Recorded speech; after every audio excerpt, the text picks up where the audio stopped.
What is up, guys? It's the Sound Alchemist joined by Gershwan. and today we're back at it to answer more questions from you guys in another installment of 1, 2, 3, 4 the Greater. This is a video series where we answer the questions left by you, the viewer. If you have a question for us, comment down below. Put question in front of your question because we get to those questions first. I had a wing this morning, so now my throat feels kind of weird. Also, you going 1, 2, 3 made me think that I should jump in for the whole thing. Yeah. I'm not. This question is by Sweet Thins. He asks, who do you think would win between a Blood Angel who has succumbed to the Black Rage or a Khorne Bezerker? That's a really good question because they're both very close combat oriented. They're both savages. Yeah. They're kind of not even there really. Right. So to give you a little bit of a more in-depth explanation, the Black Rage is a psychic backlash that most Blood Angels will one day succumb to after their Primarch was killed. Yeah. And basically, they go back to the Age of the Horus Heresy, and they believe that they are fighting right there side by side with the Primarch, and they're going crazy, they're bloodlusted, and it's just like, they're insane. They're basically Khorne Bezerkers at that point. Yeah. They don't differentiate friend from foe, they're just a whirlwind of rage, and they're basically chained up until it's time to fight. And they drop them off, they fight, and usually at the end of the battle, Astartes the Grim, I believe is his name, he swoops in with his massive axe and beheads them. Yep. Or chains them back up, right? And then pulls them back, and then they become part of the, what is it, the Black Company? Black Legion. Black no, Legion. Black Legion is Chaos. Yeah, the Death Guard. Death Guard, yeah. No. Death Legion? The Death Legion? Black maybe. Legion? Black Legion? I don't know. But another thing to keep in mind, too, is when you look at the Khorne Bezerkers, they're very similar in that, their empowerment by Khorne has drawn or taken them to a point where they are just complete and total savages trying to destroy everything that's in their path. You should check out our Horrible Realities of Khorne Bezerker because it kind of goes into that whole thing where they're basically addicts. Mm-hmm. They're addicts trying to, quench their thirst for blood by just butchering whoever it is. It doesn't even have to be an enemy. It could be a friend too, just like the other ones. Yeah, Death Company. That's what they are. Death Company. Death Company. Now, the thing about both of these guys fighting, and something that's kind of weird within 40K just in general, is that Chaos Space Marines are technically supposed to be stronger than regular Space Marines. Right. And the reason for that is because they have Chaos Boons. Yeah, they're essentially both Space Marines, but one is empowered by Chaos. Yeah, so then that instantly, it's well, you take this Astartes superhuman body, and then you elevate it to higher. Obviously, it would make more sense that the Khorne Bezerker would win over the Space Blood Marine. Angels. Yeah. But at the same time, that's not how it is. Right. So, because I think they're pretty evenly matched in stories and in the tabletop. Right. When it comes to the weapons and war gear, we've seen the Death Company have chain swords, they can have freaking thunder hammers, ranged weaponry, whereas I feel like most Khorne Berserkers, they're not going to have ranged weaponry. They're going to go in there with chain swords, chain axes. Every so often you do see them with bolt pistols, but they're mainly just there to hack and slash. Yeah. So it really is a toss-up. Mm-hmm. I would have to give it 60-40 to the Khorne Bezerker, because whereas the Death Company, Blood Angel, they've lost all reasoning. However, with Chaos, they're still kind of guided by Khorne. They have an objective, and they're going to get to it through brutality. Yep. I agree. 60-40 is a good little break. Mm-hmm. Now, actually, on the tabletop, I think the Khorne Berserkers got it. They got new rules? Oh, I mean, they could attack twice or whatever. Oh, okay. And they get a bunch of attacks. Yeah. So. But yeah, that was a good question. Yes. Next question comes from Justice777. All the Mexican foods you guys talk about sounds delicious. Can I come to dinner one day? Of course, man. Even though that's the food that our parents make at home, we don't really make those. That's true. I'm not a big cook. Are you? No, not unless it counts making breakfast. I can make breakfast food. Yeah. Eggs, toast, Cereal. cereal.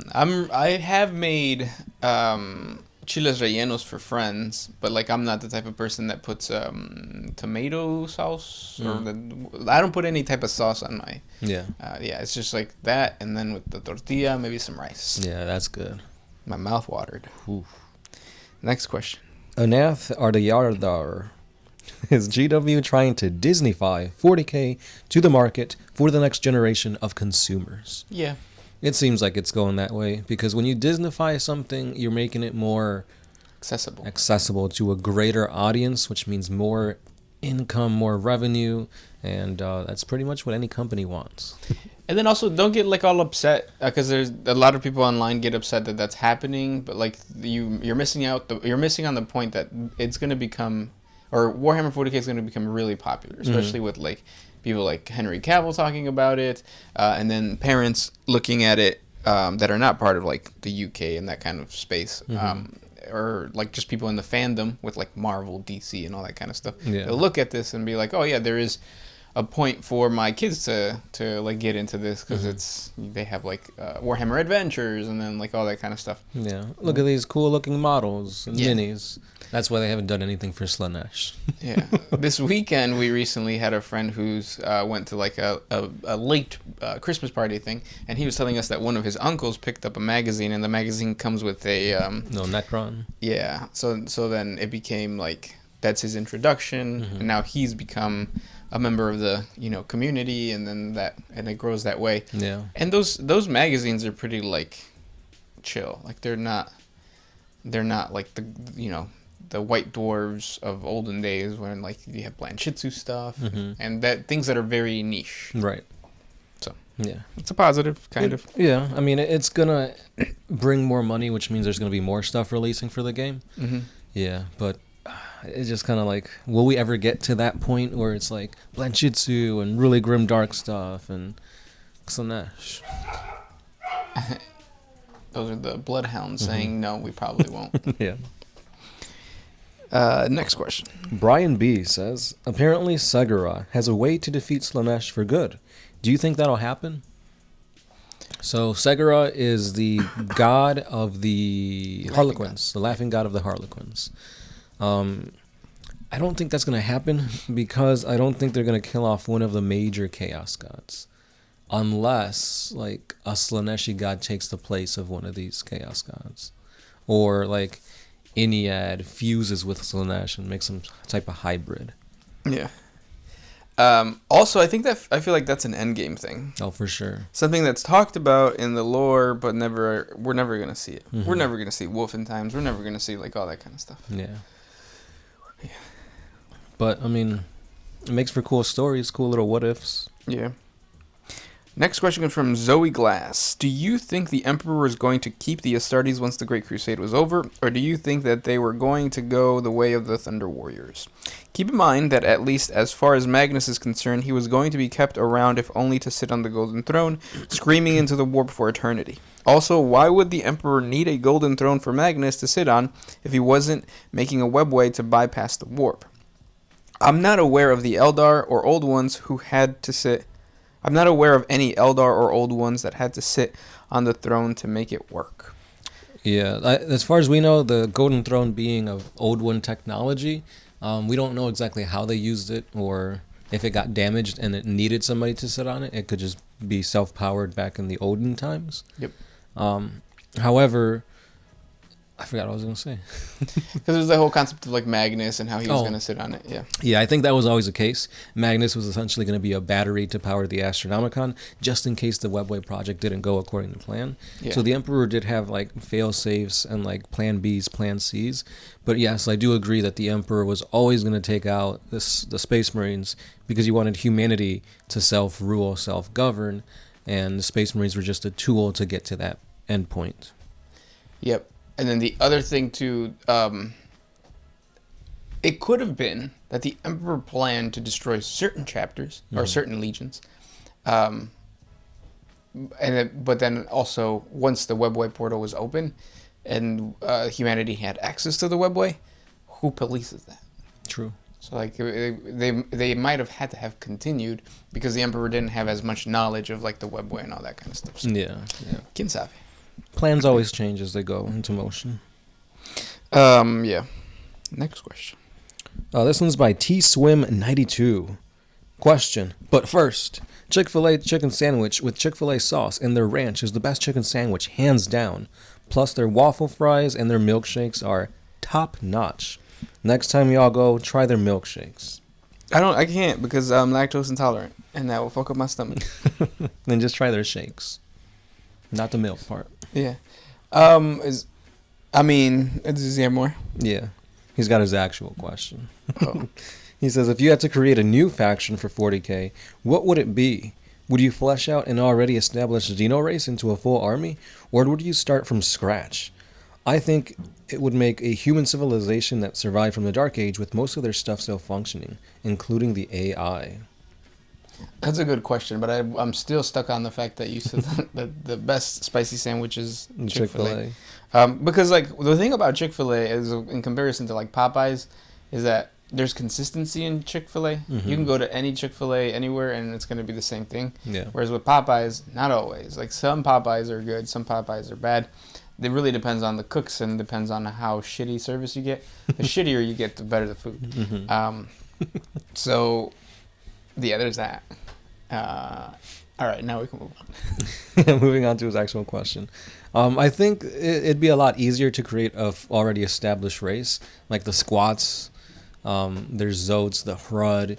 There is a slew of minor Xenos races that could easily be created into their own faction. However, I think it would be cool to create a faction from scratch. I've always said that the one thing that 40K is missing is some type of like aquatic race or something to do with like oceans and water and that kind of stuff. And we can see how that would work with Age of Sigmar, with the Idoneth Deepkin, which are basically water elves. So it'd be pretty cool to explore that avenue. I would always want to do a mercenary faction. Mm-hmm. That's just my thing.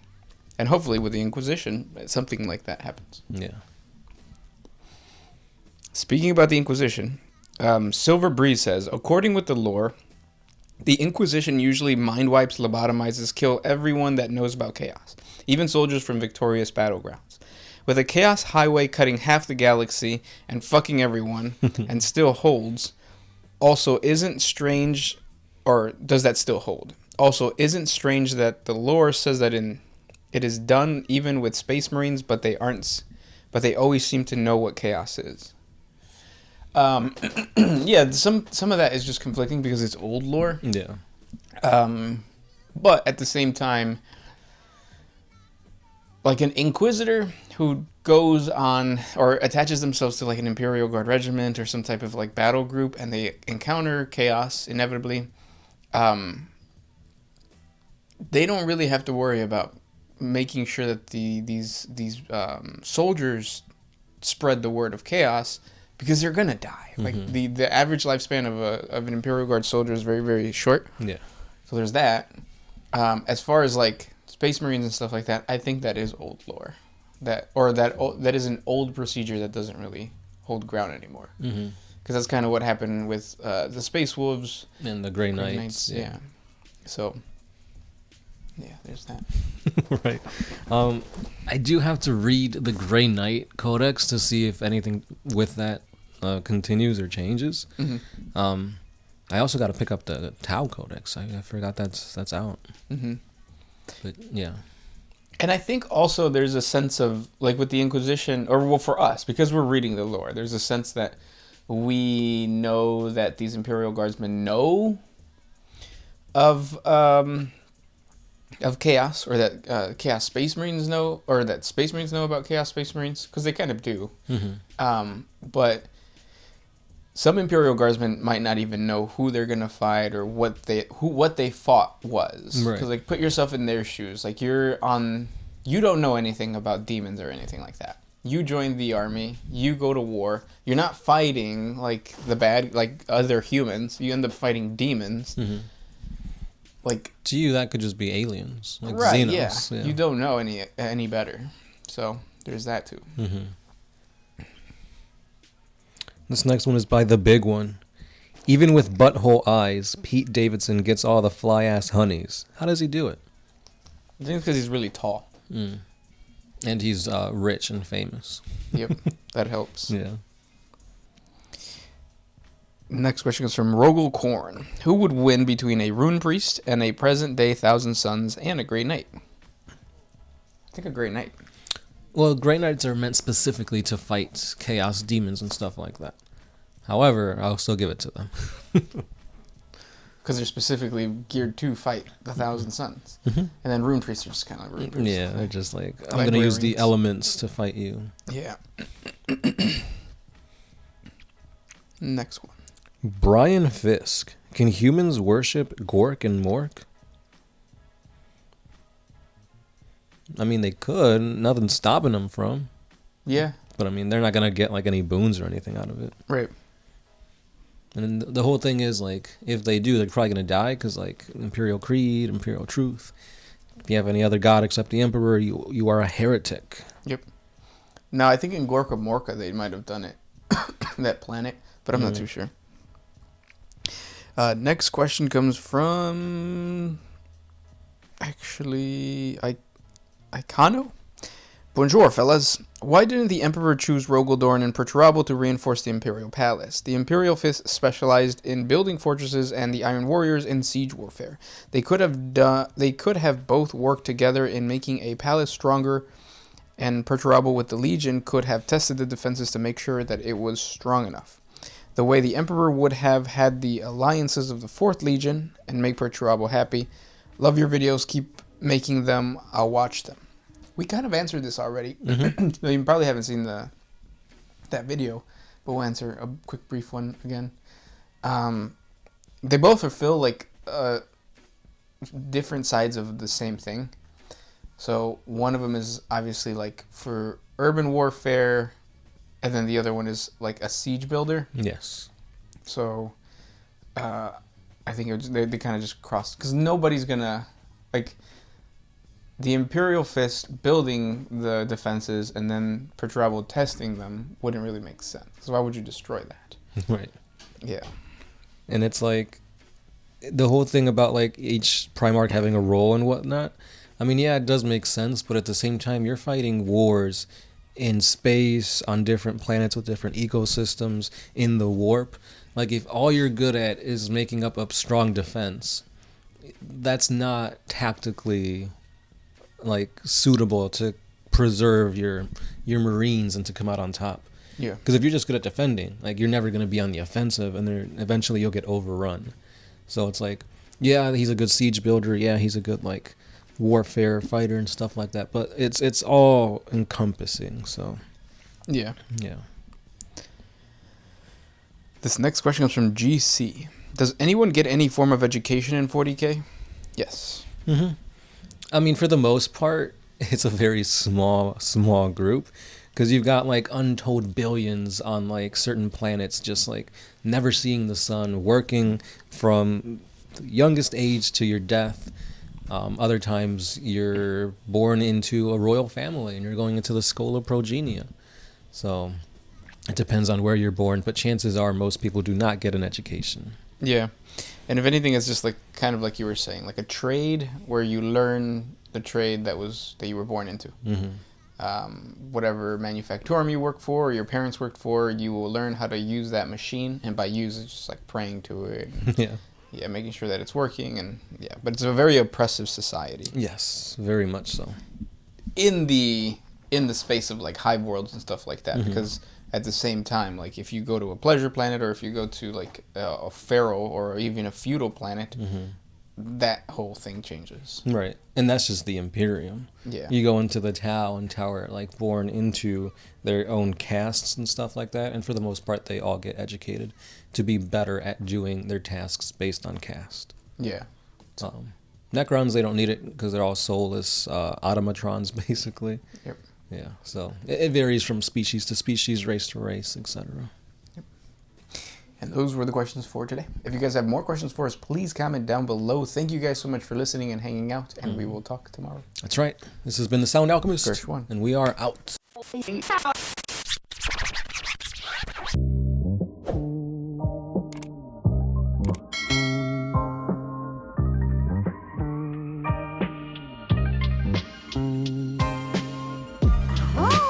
to put my freedom back.